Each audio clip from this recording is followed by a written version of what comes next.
Doctor Satish sir अपने YouTube channel achiever IAS academy पर आज हम डिस्कस करेंगे कि भारत का भूगोल, भारत का सामान्य परिचय क्या है, भारत की स्थिति क्या है, अब भारत के किन किन नामों से भारत को जाना जाता है। जैसे हम देखेंगे आज भारत का सामान्य परिचय।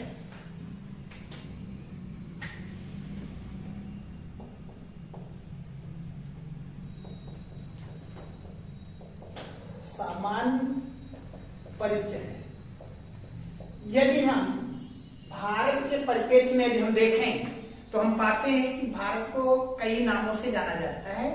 प्राचीन काल से यदि भारत को देखें तो इनको हम पहले जम्बूद्वीप, दूसरा है आर्यावर्त,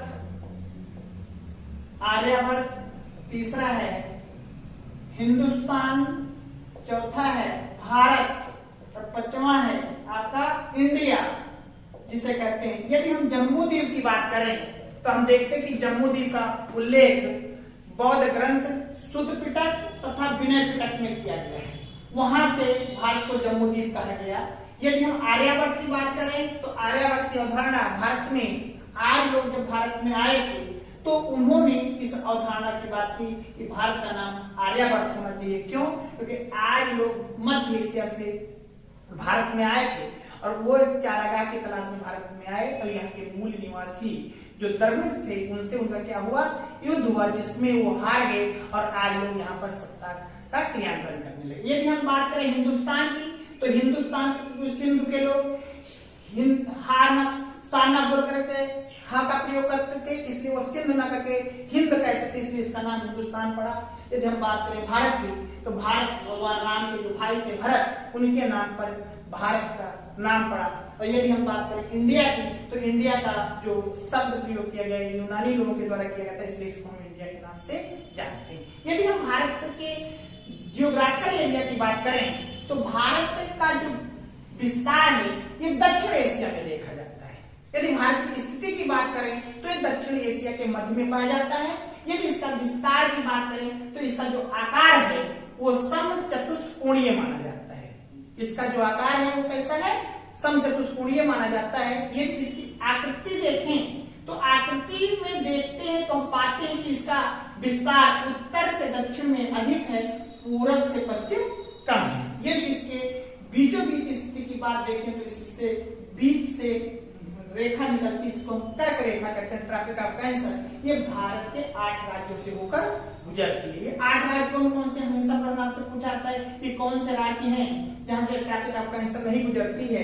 यदि हम इसका एनालिसिस करके देखें तो हम पाते हैं कि सबसे पहला जो राज्य है वो कौन सा है, गुजरात। दूसरा राज्य कौन सा है, राजस्थान। तीसरे राज्य की बात करें तो मध्य प्रदेश। चौथा राज्य की बात करें तो छत्तीसगढ़। पांचवा हमारा क्या है, झारखंड। छठा क्या है, पश्चिम बंगाल। सातवां क्या है, त्रिपुरा। और आठवां क्या है, मिजोरम। ये 8 राज्य हैं जहां से कर्क रेखा होकर गुजरती है। इसीलिए कहा जाता है कि यहाँ की जलवायु उष्णकटिबंधीय जलवायु मानी जाती है, जो मौसम के अनुकूल मानी जाती है। इसीलिए यहाँ का मौसम विश्व के अनेक जलवायु के अपेक्षा भारत की जलवायु उष्णकटिबंधीय जलवायु मानी जाती है, जो विशेषकर फसलों के लिए उपयोगी मानी जाती है। यदि हम भारत के मानक समय की बात करें कि भारत का मानक समय कहां से होकर गुजरता है, भारत के किस राज्य से मानक समय स्टैंडर्ड जो मीन टाइम है, मानक समय है, किस राज्य से होकर गुजरता है, तो ये हम देखते हैं कि भारत का जो मानक समय है वो 82 सही 1/2 82 सही 1/2 पूर्वी देशांतर से होकर गुजरती है। और ये बेसिकली 5 राज्यों से होकर गुजरती है। 5 राज्य कौन कौन से होंगे, हमने बताया कि उत्तर प्रदेश, उसके बाद आपका कौन सा होगा, उत्तर प्रदेश है आपका, फिर आपका छत्तीसगढ़ है, फिर उड़ीसा है, फिर आपका आंध्र प्रदेश है और एक मध्य प्रदेश है। 5 राज्य हैं जहां से होकर क्या बोलते हैं, मानक समय गुजरता, जहां से क्या किया जाता है कि भारत का मानक समय लाइन निर्धारित की जाती है। अब एक बात पूछा है कि ग्रीनविच मीन टाइम से भारत का समय कितना पीछे आगे है, कितना आगे है, कितना पीछे है, तो 5.5 घंटा क्या है, ग्रीनिच मीन टाइम से भारत का समय 5.5 घंटा आगे है। इस तरह से हम देखते हैं कि भारत का यदि विश्व के स्तर पर देखें तो क्षेत्रफल की दृष्टि से देखें तो विश्व का पर क्षेत्रफल की दृष्टि से देखें तो इसका विश्व में क्षेत्रफल की दृष्टि से देखें तो विश्व में इसका क्या है, 7वां स्थान है। और यदि हम क्षेत्रफल की दृष्टि से इनका प्रतिनिधित्व की बात करें तो विश्व में 2.4% देखा जाता है, जो कहीं ना कहीं इसका 7वां पार्टिसिपेशन देखा जाता है। अब बात करते हैं कि क्षेत्रफल की दृष्टि से 6 देश कौन कौन से हैं भारत के, विश्व के कौन कौन से हैं, तो पहला है रूस, दूसरा है कनाडा, तीसरा क्या है चीन, चौथा अमेरिका, पांचवा क्या है ब्राजील,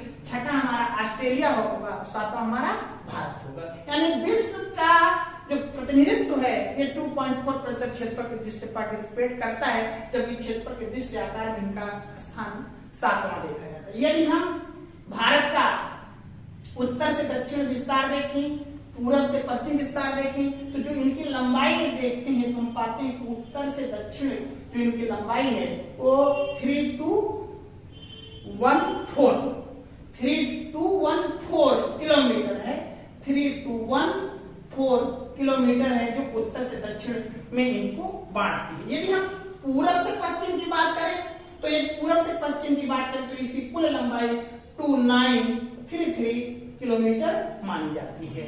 यानी उत्तर से दक्षिण इसकी लंबाई अधिक है, पूरब से पश्चिम इसकी लंबाई कम है। इस तरह से भारत का विभाजन इस आधार पर देखा जाता है। प्रश्न आता है कि उत्तरी क्षेत्र का सबसे उत्तरी पॉइंट क्या होगा, दक्षिण का सबसे दक्षिणी पॉइंट क्या होगा, पूरब का सबसे पूर्वी पॉइंट क्या होगा, पश्चिम का सबसे पश्चिमी पॉइंट क्या होगा। तो यदि हम पूर्वी क्षेत्र की बात करें तो जो पूर्वी क्षेत्र में है वो कौन सा है,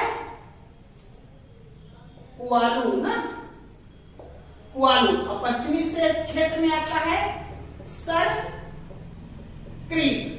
यदि हम पश्चिम की बात करें, उत्तर की बात करें तो उत्तर की बात पे आपका आता है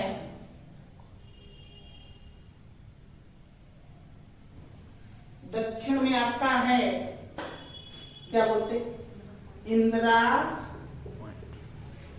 पॉइंट, और यहां पर है क्या बोलते हैं इंदिरा कौल। तो इस तरह से हम उत्तर पूर्वी दक्षिण पश्चिमी विभाजन करके देखते हैं।